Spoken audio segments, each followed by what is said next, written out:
पूरे देश में मोटे अनाज को श्री अन्न की पहचान दी गई है। श्री अन्न यानी धान्य में सर्वश्रेष्ठ। प्रधानमंत्री नरेंद्र मोदी के दूरदर्शी मार्गदर्शन और मुख्यमंत्री डॉक्टर मोहन यादव के नेतृत्व मोटा अनाज यानी श्री अन्न मध्य प्रदेश की पहचान बनता जा रहा है।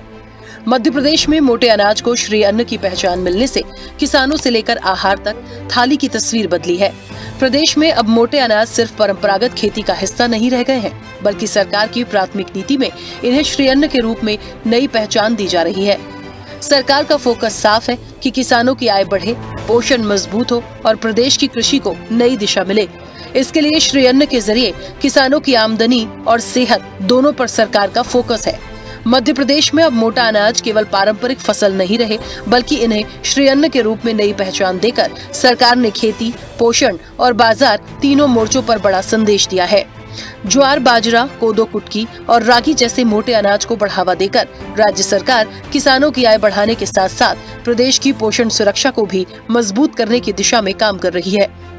मोटे अनाज कम पानी में तैयार होने वाली जलवायु के अनुकूल और लागत में सस्ती फसल मानी जाती है।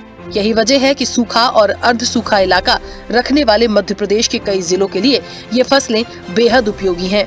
श्री अन्न संवर्धन अभियान, हम सब जानते हैं कि योग के माध्यम से निरोग रहने के लिए हमारी शारीरिक दक्षता की भी आवश्यकता है, लेकिन दक्षता के साथ आहार का भी उतना ही महत्व है। हमारी अपनी हजारों साल से भारत की विशेष आहार शैली का ये बड़ा हिस्सा रहा है। मध्य प्रदेश में मुख्यमंत्री डॉक्टर मोहन यादव के नेतृत्व वाली सरकार मोटे अनाज यानी मिलेट्स को बढ़ावा देने के लिए मुख्य रूप से रानी दुर्गावती श्री अन्न प्रोत्साहन योजना चला रही है। सरकार का मानना है जल संरक्षण के लिहाज से मोटे अनाज बेहद कारगर है। छोटे और सीमांत किसानों के लिए जोखिम कम होता है। पोषण मूल्यों के कारण बाजार में मांग लगातार बढ़ रही है। किसानों को मिलेगा सीधा फायदा। मध्य प्रदेश सरकार ने रानी दुर्गावती श्री अन्न प्रोत्साहन योजना की सौगात दी है। इस योजना की प्रमुख विशेषताएं और प्रावधानों की बात करें तो आर्थिक प्रोत्साहन, श्री अन्न, कोदो, कुटकी, रागी, ज्वार, बाजरा आदि का उत्पादन करने वाले किसानों को 10 रुपए प्रति किलो या 1000 प्रति क्विंटल की अतिरिक्त प्रोत्साहन राशि दी जाती है। सीधा लाभ, ये प्रोत्साहन राशि सीधे किसानों के बैंक खातों में स्थानांतरित की जाती है। क्षेत्रीय विस्तार, योजना के तहत बाजरा उत्पादकों को प्रति हेक्टेयर 3900 तक की अतिरिक्त वित्तीय सहायता का भी प्रावधान है। मूल्य श्रृंखला विकास, योजना का उद्देश्य केवल उत्पादन बढ़ाना ही नहीं, बल्कि कटाई के बाद के प्रबंधन जैसे भंडारण, प्रोसेसिंग, मार्केटिंग और ब्रांडिंग के लिए एक मजबूत वैल्यू चेन विकसित करना भी है।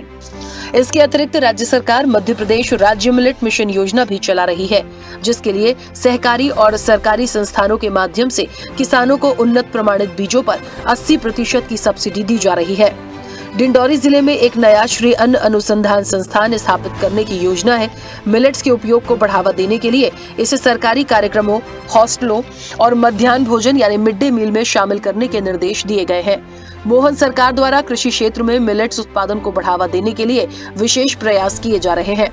मुख्य रूप से श्री अन्न प्रोत्साहन योजना का लाभ कुछ मिलेट्स की खेती प्रमुख में किसानों को मिल रहा है, जिनमें मंडला कोदो कुटकी प्रमुख, डिंडौरी कोदो कुटकी व रागी, शहडोल मिलेट क्षेत्र प्रमुख, अनूपपुर मिलेट उत्पादन मुख्य, बैतूल मिलेट खेती के लिए उपयुक्त, छिंदवाड़ा ज्वार बाजरा, सीधी मिलेट उत्पादन, सिंगरौली मिलेट की पक्की खेती, बालाघाट ज्वार बाजरा सहित विभिन्न मिलेट फसलें। पिछले कुछ वर्षों में इन जिलों में मिलेट्स का रकबा 3 गुना तक बढ़ा है, जिससे यह स्पष्ट होता है कि सरकार की प्राथमिकता कृषि विस्तार और आहार विविधता को बढ़ावा देना है। मध्य प्रदेश सरकार की योजना है कि स्वयं सहायता समूहों और स्थानीय स्टार्टअप्स के जरिए कोदो कुटकी, रागी और बाजरे से बने उत्पाद जैसे आटा, रेडी टू ईट फूड और स्नैक्स को बाजार में उतारा जाए। श्री अन्न को बढ़ावा देने के पीछे सरकार का एक बड़ा मकसद प्रदेश में कुपोषण, एनीमिया और जीवन शैली से जुड़ी बीमारियों से निपटना भी है। फाइबर, आयरन और मिनरल से भरपूर मोटे अनाज को सरकारी योजनाओं और जन जागरूकता अभियानों से जोड़ने की तैयारी है।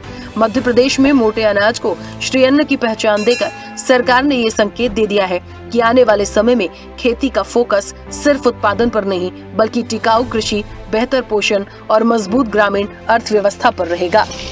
अभ्युदय मध्य प्रदेश।